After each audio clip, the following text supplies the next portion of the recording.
gravar que a gente fala tudo de novo.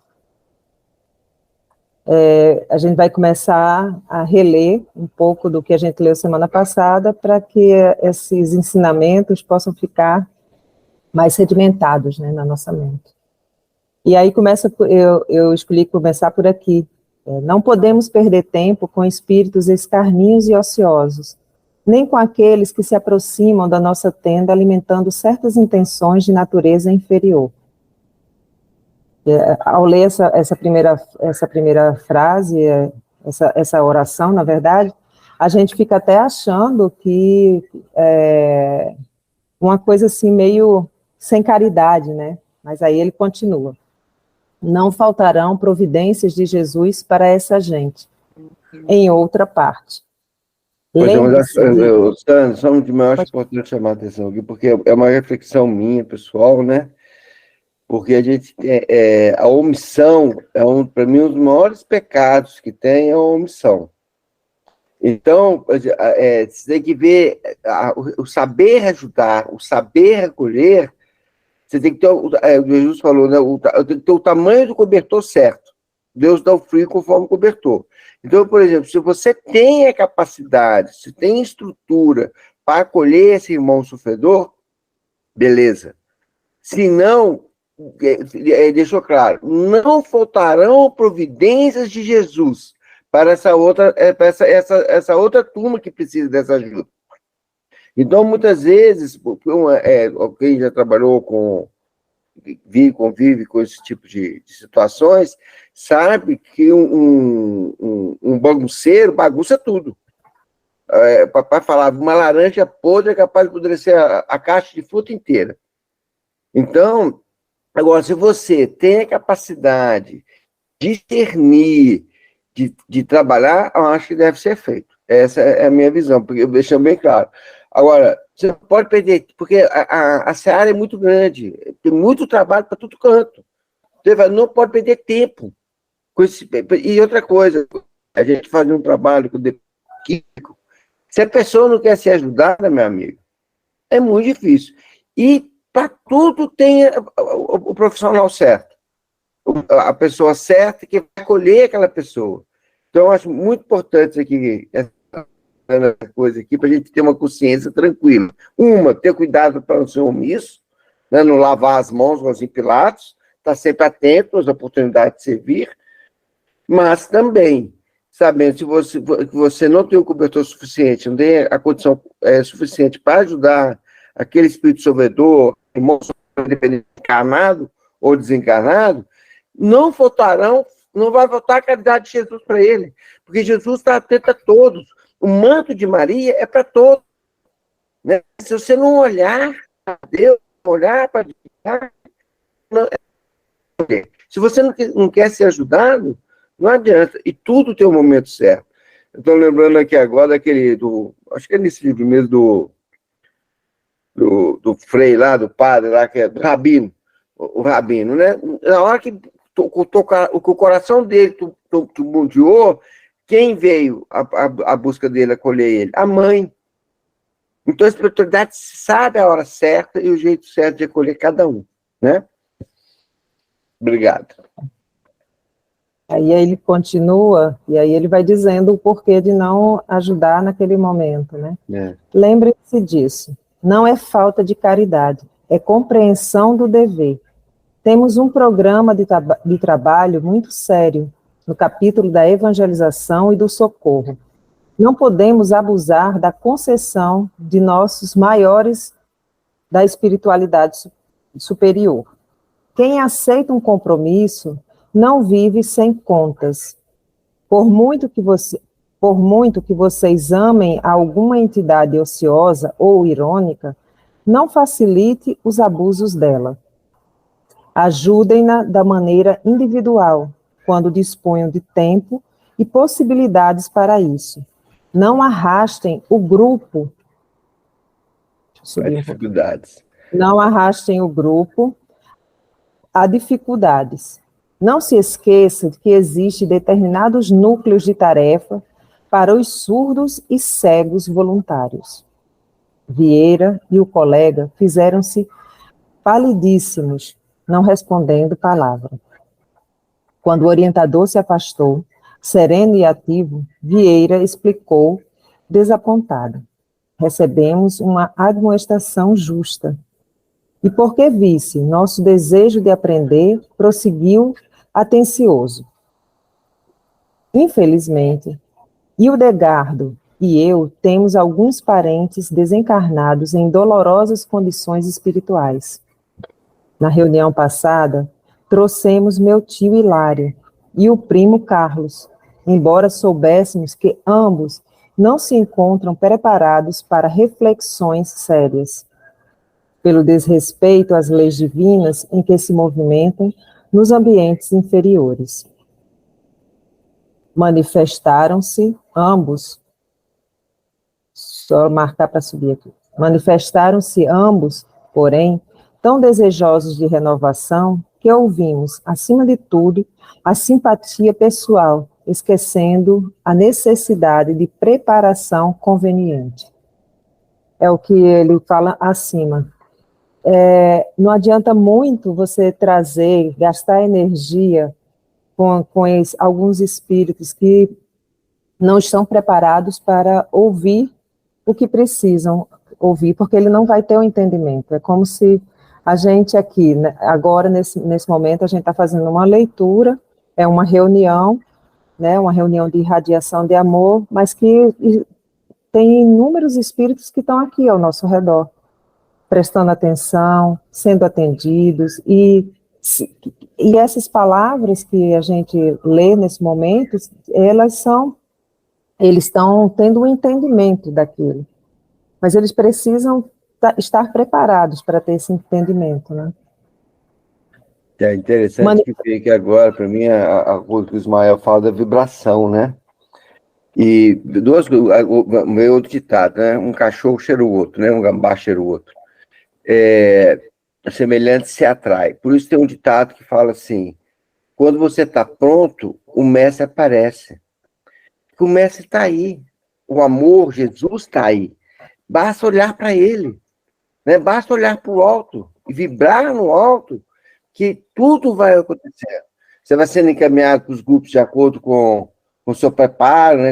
E com a sua caminhada, e aos pouquinhos vai se elevando, né? Continuar. Vieram conosco, sentaram-se entre os ouvintes numerosos.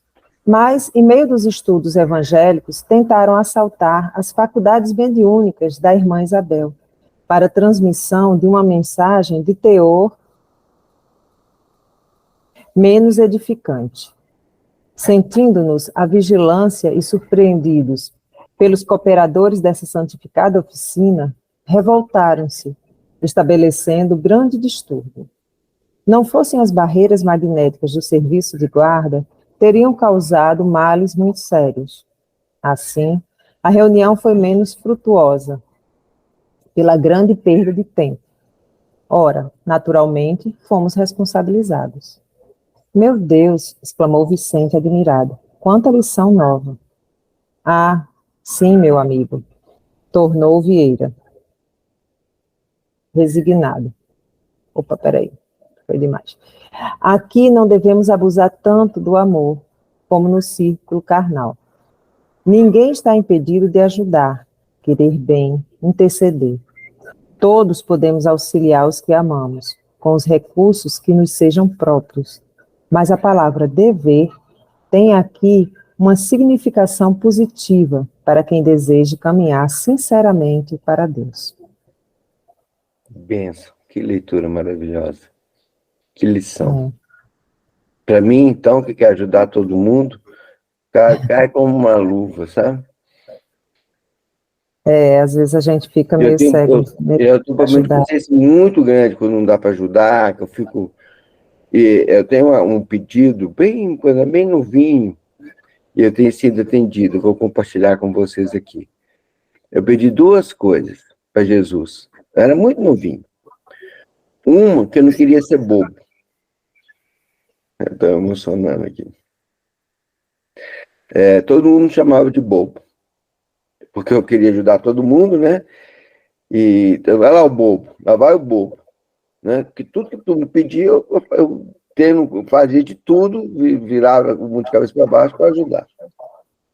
Então eu pedi um dia aconteceu uma coisa muito chata, que não vale a pena compartilhar aqui, fui feito literalmente de bobo, e é muito ruim se você se sentir assim, né? Usado, se sentir bobo. Aí eu falei assim, Jesus, eu não quero ser mais bobo, mas eu quero uma coisa também, que sempre que for possível e que for para ajudar, que me dê condições de ajudar. E assim, hoje vou fazer 65 anos, já estou numa caminhada aí, né? E sempre Deus tem me dado condições de servir, de ajudar. E essa leitura que a gente está fazendo aqui hoje, e eu agradeço muito, Sandra, você ter voltado, me tocou muito. Porque é uma trajetória muito de vida, eu fico com muita consciência pesada. Será que eu devia ter ajudado mais? Será que eu podia ter feito mais? Mas cada um tem seu caminho e sua jornada, né? Gratidão. Gratidão. Obrigado por compartilhar com a gente. A caminhada é de todos nós vamos aprendendo um pouquinho com cada um, com cada exemplo, com cada manifestação. Alguém quer falar mais alguma coisa? Porque eu estou olhando para o texto e de vez em quando é que eu volto para o outro computador. Então, se alguém quiser, se levantar a mão, eu não vou ver, só falar. Pode interromper a qualquer momento. Rumo ao campo. Quase todos os servidores espirituais puseram-se a caminho de tarefas variadas. Somente alguns amigos permaneciam na residência de Dona Isabel, em missão de auxílio e vigilância.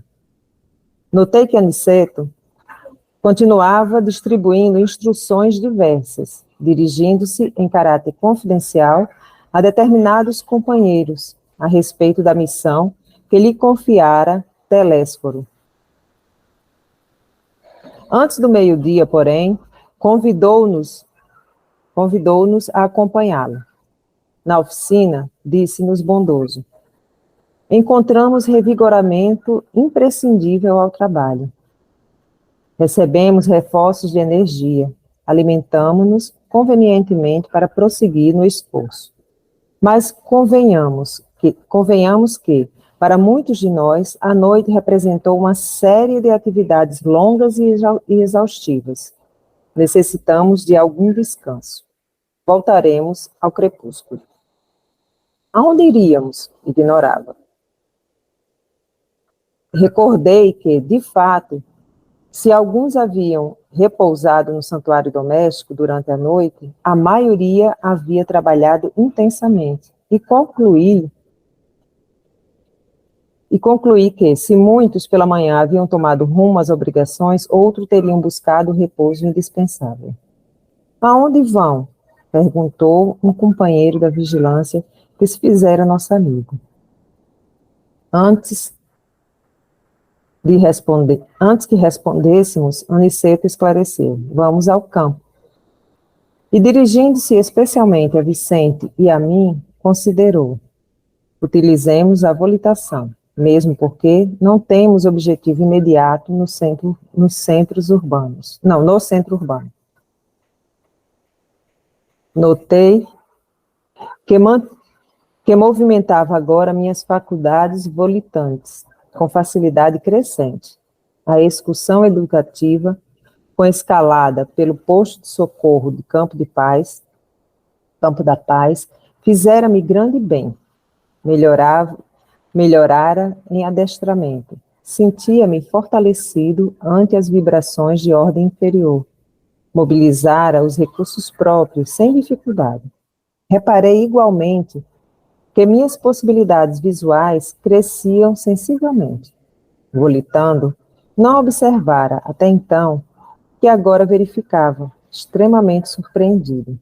Dantes via somente os homens, os animais, veículos e edifícios chumbados ao solo. Agora, a visão dilatava-se. Reconhecia de longe o peso considerável do ar que se agarrava à superfície.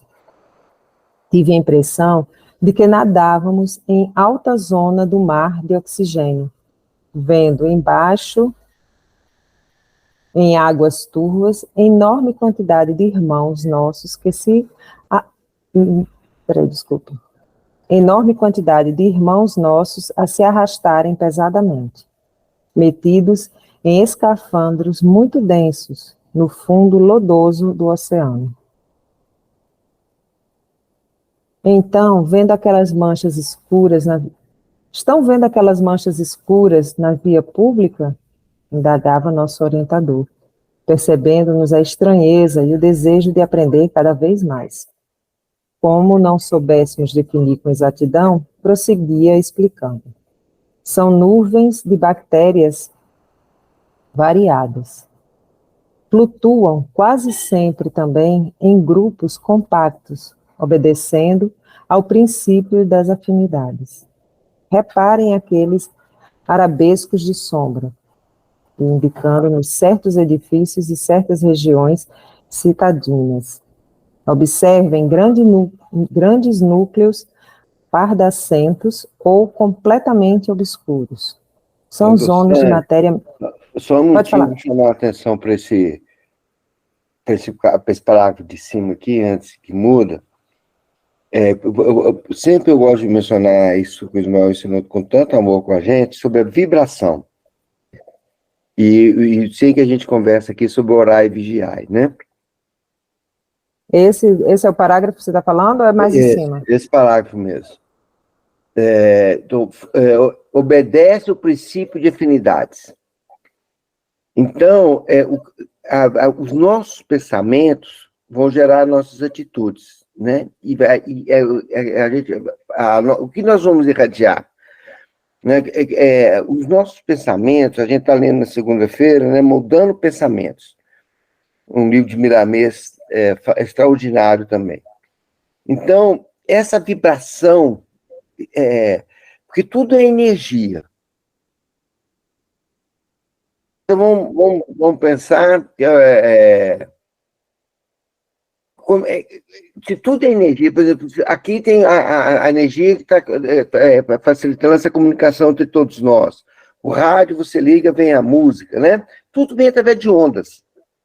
Então, tudo é através de ondas. Então, o Ismael pode explicar, lógico, melhor, né, gente? Mas eu, leigamente, falando, por exemplo, vamos pôr que essas ondas sejam ondas do mar. E a gente vai surfar nessas ondas.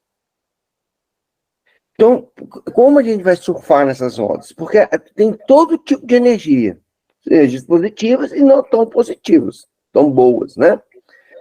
Esse princípio de afinidade vem com quem tu andas, que direi quem és, né? Buscar sempre estar em bons pensamentos, em oração, né? Nós já tivemos várias mensagens aqui dizendo, basta a gente dar um passo em direção ao mundo maior, que centenas de passos são dados em nossa direção. Basta estar pronto que o mestre aparece. É esse princípio aí, é essa lei, é uma lei divina, é a lei das afinidades. O que nós estamos vibrando, o que nós estamos pensando, o que nós estamos desejando, né? O que nós estamos ocupando, em que nós estamos ocupando nossa mente, os nossos desejos, com as coisas mais supérfluas, faz parte também. Mas você pode deixar aí não gosto muito de matemática, não, porque esse sentimento não tem matemática, né? Mas deixa aí 5%, 10% para as coisas do dia a dia que são necessárias. Mas o que está tendo uma inversão de valores. A gente está pondo mais atenção nas coisas do dia a dia, as coisas inferiores, que nas coisas do mundo maior, né? Então, esse parágrafo é muito interessante. Obedecer no princípio da afinidade. É uma lei básica. Né? O que a gente pensa, a gente atrai. Se você está tendo bons pensamentos, você está tendo boas intenções, você vai colher. Não tem jeito de plantar, de colher laranja plantando macieira, gente. Se plantar macieira, vai colher macieira. A gente colhe o que planta, é a lei do retorno. E a base para a gente aprender, para a gente conduzir, é esse aí, ó. É o princípio das afinidades. Obrigado. Interessante de você retornar nesse parágrafo, é que ele falando de afinidade e de vibração, a gente vê no parágrafo um pouco acima que o André Luiz e o Vicente, o Vicente, né, que são os dois que estão em aprendizado com o Aniceto, eles já conseguem perceber o quanto que eles já evoluíram no seu aprendizado. Então, o quanto que eles agora conseguem visualizar esses grupos, essas nuvens, essa coisa mais densa que está entre os irmãos que se arrastam. Então, porque eles já têm estão num outro patamar de vibração e já tem uma visão um pouco mais clarificada, digamos assim, que não tem uma palavra melhor agora. Sim. Mas vamos continuar aqui. E o tempo todo ele vem falando de vocês, eles foram se preparando, né? Porque tudo está aí. Então ele fala que ampliou a visão dele, né? Que no caso agora ele está mencionando um exemplo que ele tá vendo, né? Porque ele ampliou a visão, sempre teve aí, mas ele via, mas não enxergava. Ele ouvia, porque tem ouvidos, mas não escutava, né? E o conhecimento que traz isso, por isso a importância do grupo de estudo, né? Gratidão. Observem os grandes núcleos pardacentos ou completamente obscuros. São zonas de matéria inferior, matéria que é expandida incessantemente por certa classe de pessoas. Se demorarmos em nossa investigação, veremos igualmente os monstros que se arrastam nos passos das criaturas, atraídos por elas mesmas, a vibração. Você está atraindo para o que vibra do mesmo jeito que você. Imprimindo graves inflexões às palavras, considerou. Tanto assalta o homem a nuvem de bactérias destruidoras da vida física, quanto as formas caprichosas das sombras que ameaçam o equilíbrio mental. Vou ler novamente essa frase. Tanto assalta o homem a nuvem de bactérias destruidoras da vida física, quanto as formas caprichosas das sombras que ameaçam o equilíbrio mental. Como veem, o orai e vigiai do Evangelho tem profunda importância em qualquer situação e a qualquer tempo. Somente os homens de mentalidade positiva, na esfera da espiritualidade superior, conseguem sobrepor-se às influências múltiplas da natureza menos digna. Interessado, contudo, em maior esclarecimento, perguntei: mas a matéria mental, emitida pelo homem inferior, tem vida própria, como o núcleo de crepúsculos microscópicos de que se originam as enfermidades corporais? O mentor generoso sorriu singularmente e acrescentou: como não? Vocês, presentemente, não desconhecem que o homem terreno vive no aparelho psicofísico? Vocês, presentemente, não desconhecem que o homem terreno vive no aparelho psicofísico. Não podemos considerar somente no capítulo das moléstias, mas... Espera aí que eu me perdi. Das moléstias. A situação fisiológica propriamente dita, mas também o quadro psíquico da personalidade encarnada. Ora, se temos a nuvem de bactérias produzidas pelo corpo doente, temos a nuvem de larvas mentais produzidas pela mente enferma, em identidade de circunstâncias. Desse modo, na esfera das criaturas desprevenidas de recursos espirituais, tanto adoecem corpos como almas. No futuro, por esse mesmo motivo, a medicina da alma absorverá a medicina do corpo. Essa parte é muito interessante, de que a medicina da alma absorverá a medicina do corpo, e é coisa que a gente já vem falando até há algum tempo. Tem algumas universidades já aqui no Brasil, como lá fora também, acho que na Carolina do Norte começou esse movimento mais intenso dentro das universidades, visando a espiritualidade, né, como uma forma de de medicina. Dentro da cadeira de medicina, existia uma disciplina voltada para a espiritualidade. E isso eu acho que vai se intensificar com o tempo. Poderemos, na atualidade da Terra, fornecer tratamentos a organismos de carne. Semelhante tarefa dignifica a missão do consolo, da instrução e do alívio. Mas, no que concerne à cura real, somos forçados a reconhecer que esta pertence exclusivamente ao homem-espírito. Deus meu! Exclamou Vicente espantado. A que perigos está submetido o homem comum? Por isso, tornou Aniceto cuidadoso, a existência terrestre é uma gloriosa oportunidade para os que se interessam pelo conhecimento e elevação de si mesmos. Eu vou parar por aqui? É. Oi.